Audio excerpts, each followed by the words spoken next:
మనకి దేవుడి విగ్రహాలలో కూడా శివలింగం చాలా గొప్పదండి.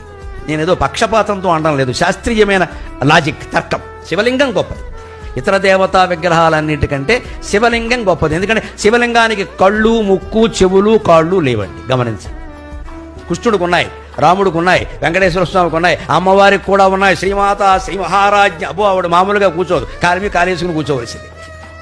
అవన్నీ ఉన్నాయి. శివలింగాన్ని మీరు గమనించండి, అంటే ఇలాగే బోడిగా అలా ఉండిపోతుంది. ఎందుకని? అన్ని మీద నీళ్లు పోసినా జారిపోతాయి, పాలు పోసినా జారిపోతాయి, క్షీరాభిషేకం, తేనె పోసినా జారిపోతుంది, మధువుతో అభిషేకం, పళ్ళరసాలు పోసినా జారిపోతాయి, అన్నీ జారిపోతాయి. అంటే శివుడు ఏం చెబుతున్నాడు? నీ ఆత్మస్వరూపం ఇవన్నీ వచ్చాయి జారిపోతాయి, వచ్చాయి జారిపోతాయి, వదిలేయి వదిలేయి వదిలేయి.